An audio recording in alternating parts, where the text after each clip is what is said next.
High students, আমরা আজকে আবার একটা নতুন ভিডিওতে চলে এলাম, যেখানে আমরা ছায়া কি করে ড্রয়িং করা হয়, কি করে কাটিং করা হয় এবং কিভাবে তাকে সেলাই করা হয় তা শিখব। এখানে কাপড়টাকে একটা উইথ ওয়াইজ ফোল্ড করে দেওয়া হয়েছে। তো আমরা প্রথমে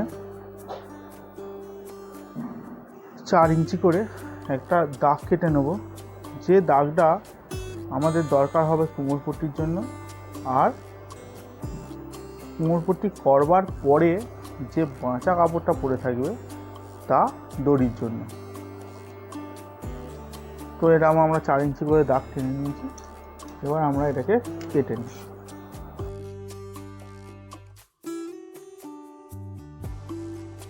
তো এই পট্টিটা কেটে আমরা আলাদা করে রাখলাম এবং মার্ক করে রাখলাম যে এই দিকটা হলো কাপড়ের উল্টো দিক। এবার আমরা এই বাকি কাপড়টা নিয়েছি, নিয়ে কাপড়টাকে সমানভাবে 2 ভাঁজ করে নিয়েছি। মানে একটা ভাঁজ তো দেওয়াই ছিল, আরও 2টো ভাঁজ, তার ফলে 4 ভাঁজ কাপড় তৈরি হয়েছে। মানে একটা ভাঁজ এইরকম পড়ে আছে প্রথমে, তারপরের ভাঁজটা এইরকম পড়ে আছে। এই ফোল্ডটা সর্বদা নিজের দিকে থাকবে, এটা দেখতে হবে। আর এই ফোল্ডটা সর্বদা ডান হাতে রেখে তারপরে আমার কাজ আরম্ভ করতে হবে।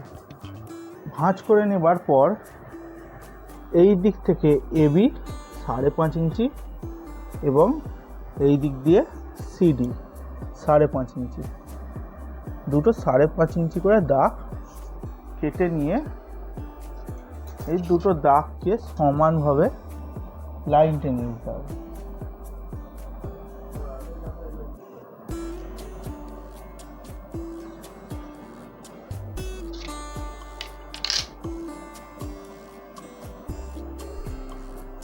এবার আমরা এই লাইন বরাবর কাঁচি দিয়ে কেটে নেব, মানে এটা হবে আমাদের কাটিং লাইন।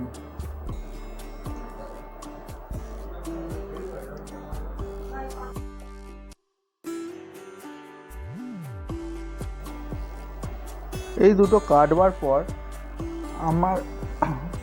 আমাদের এটা এইখানে যে ফোল্ড হয়েছিল সেটাকে চিড়ে নিতে হবে।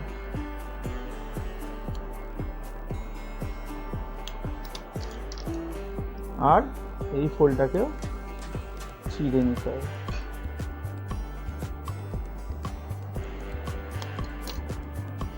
এইগুলো চেরা হয়ে গেলে আমাকে দাগ দিতে হবে যেখানগুলো বায়াস আছে। এইটা আমার বায়াস আছে আর এইটা বায়াস আছে, আর এই পাশটা আমার স্ট্রেট আছে। এই দাগগুলো আমাকে করে নিতে হবে।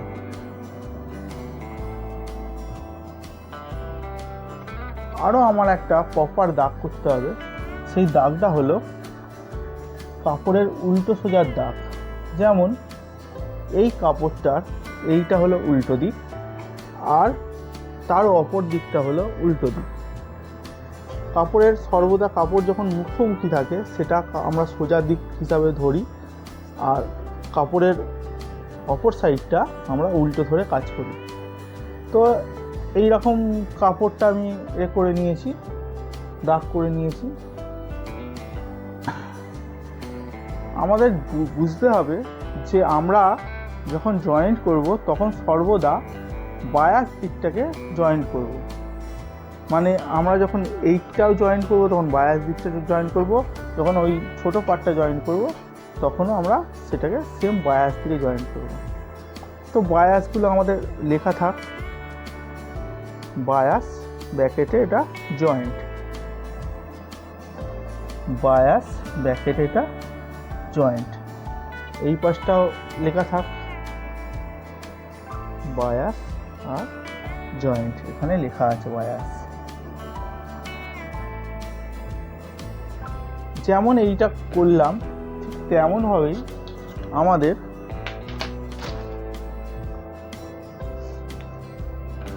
এই পার্টটাকেও রেডি করে নিতে হবে। এইটা আমাদের উল্টো দিক, তাহলে মুখোমুখি থাকবে সোজা দিক, এইটা হবে উল্টো দিক, এইটা হবে উল্টো দিক, আর এইটা হবে উল্টো দিক। এইখানেও সব বায়াসগুলো আছে এই পাশে, তাহলে এইটা বায়াস যেটা জয়েন্ট হবে, এইটা বায়াস যেটা জয়েন্ট হবে, এইটা বায়াস যেটা জয়েন্ট হবে, আর এইটা বায়াস যেটা জয়েন্ট হবে। ঠিক আছে, এবার আমরা কি করব, এবার আমরা যেটা বড় পার্ট আছে মাঝখান থেকে ফোল্ড হয়ে বেরিয়েছিল তার একটা পার্টকে নেব, নিয়ে আমরা সোজা করে ফেলব। সোজা করে ফেললাম, এবং যেগুলো ছোট পার্ট আছে সেই ছোট পার্ট থেকে একটা পার্টকে নেব, নিয়ে আমরা যেদিকটা বায়াস আছে, এটা বায়াস আছে, তো বায়াসের উপরে আমরা বায়াসকে রাখবো ঠিক এরকমভাবে। আরও আর একটা পার্ট নেব, নিয়ে আমরা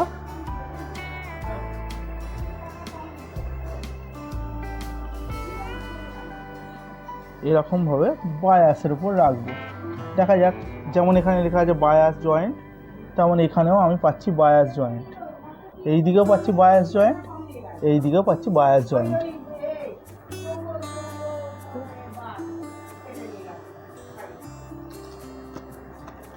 আমরা এগুলোকে পিন করে রাখবো।